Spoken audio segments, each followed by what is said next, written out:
Magandang araw po sa inyo lahat. Ito po ang inyong lingkod, Freddy Legaspi sa Facebook at sa YouTube channel naman ay at Filipinos America Vlog, YouTube. Okay? If you haven't subscribed to my channel, please drop the link over here. Press the red button and you are already subscribed to my channel and it's all free. At kung may gusto nyo kayo mag-comment, more especially dito sa content ko for today, you are welcome. And at the same time, you could use it in English or in Filipino. Okay? Okay. At sana give me also a big like. Okay? Ang content ko for today is, it looks like dalawang legal counsel ni dating Pangulong Rodrigo Roa Duterte ay magkaiba ang kanilang suggestion or advice kay Vice President Sara Duterte.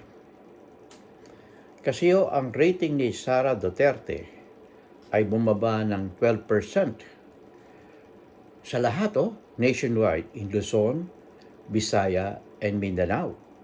Talagang bumaba ng 12% each. Malaking bagay ho yan.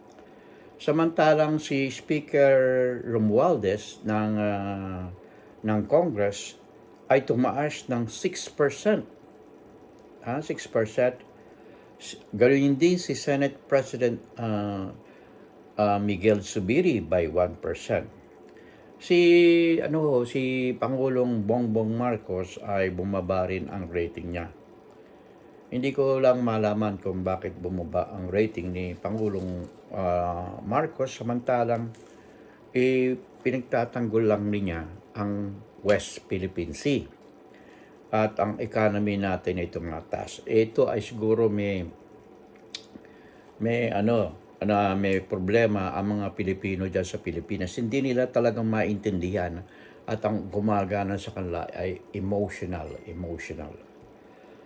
Yan dapat pagtuunan ng ating Vice President na siya rin ang Secretary of Education to educate all Filipinos.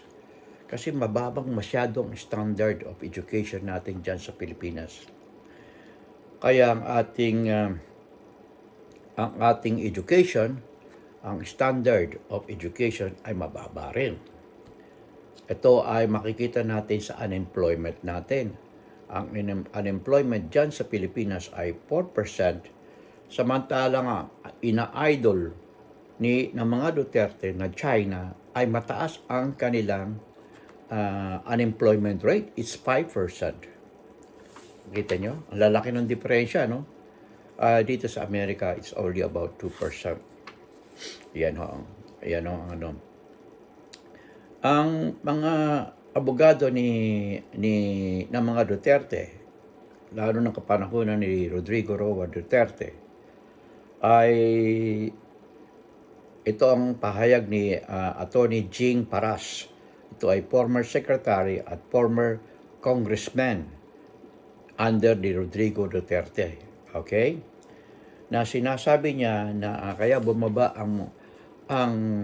ang ratings ni VP Sara ay dahil sa dapat na siyang pumalas sa unit team.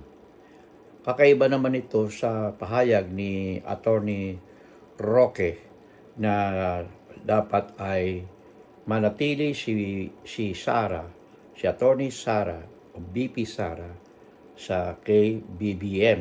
Ayan. So magkaiba ang kanilang magkaiba ang kanilang rason. At ang alam ko talaga ay bumaba ng gusto ang popularity ni VP Sara nationwide is because of the confidential fund. Kasi ano magagawa ng confidential fund sa office of the Vice President?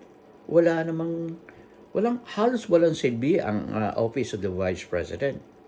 At lalo ng education, ano kailangan nila sa confidential fund?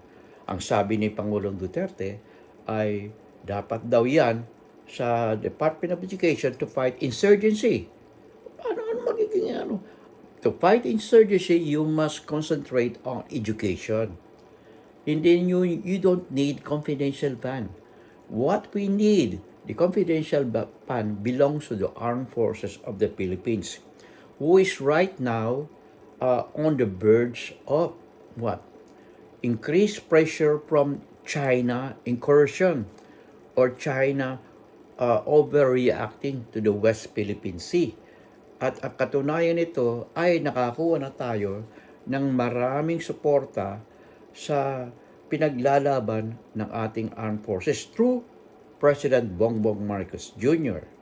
na humihiwalay na sa China, na samantalang under the Duterte administration ay masyadong iniyayakap.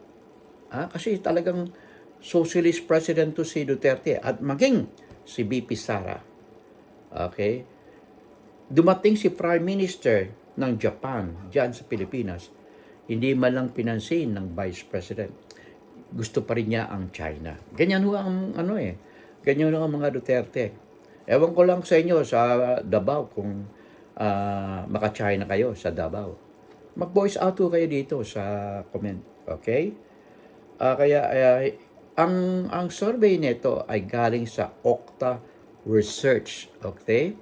Tanungin nyo ang Okta Research kung bakit bumaba ang ni Sara Duterte by 12%. Just imagine 12%. Si Bongbong Marcos ang ating presidente ay bumaba. Hindi ko lang maintindihan, no? Hindi may paliwanag yung pagbaba ni President Bongbong Marcos Jr. despite the fact na gumaganda ang economy, although yung unemployment ay medyo nabibigatan. At according to Google, kaya ang unemployment natin ay hindi ma-solve ay kasi ang ating poor and effective communication. Hindi ka makapag-English eh. During sa interview, college graduate ka, you cannot justify and you cannot sell yourself to the interviewers, most especially to the foreign employers. How could you sell yourself? Kung ikaw ay nurse, katulad ng ibang nurse dito sa Amerika, nung unang pagdating nila, nahihirapan sila. Parati silang pinatatawag ng nurse manager at yung director of nursing at even the administrator.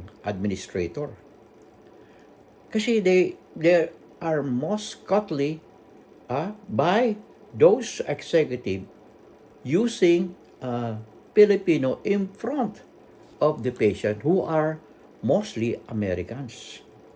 At ang problema niyan, kung ako yung magsasalita ng Pilipino, ang iisipin ng mga Amerikano, pinagbibili natin sila. It's a sign of what? Insincerity. Ayan. So, tayo ay eksperto na sa Pilipino. Why should you still try to maintain it? Kailangan doon sa mahina ka.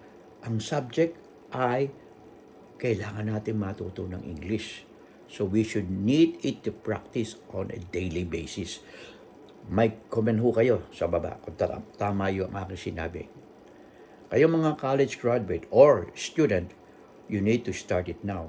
So by the time that you are already graduating or you are already prepared to migrate, to apply for migration to other countries like here in the United States, you could sell yourself. You could sell your skills. You could sell your skills. And by the way how you sell yourself through effective communication, dissemination, and sharing of information to your interviewer that will convince the interviewer to accept you. Okay? If you agree with me, then make commentary also. Pwede kong Pilipino. Pero I would suggest that you start kahit medyo may kamalian. Kailangan nating isanayan nating sarili. Okay? Para matulungan natin yung ating kapwa diyan sa Pilipinas. Naiiwan na ho tayo diyan sa Asia. Under the Duterte administration, naiwan tayo ng malaki. Maski na sa investment, nasira tayo. But under President Bongbong Marcos Jr., gumaganda. Pero nahihirapan ang mga Pilipino na to accept Bongbong Marcos Jr.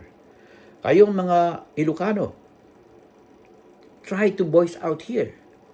Ipagtanggol natin ang ating Pangulo. Ipagtanggol natin ang Pangulo kasi tama naman ang kanyang ginagawa. Ito ang inyong lingkod, Freddy Legaspi sa Facebook at sa YouTube at Pilipino sa America Vlog. In God we trust, never hold your peace.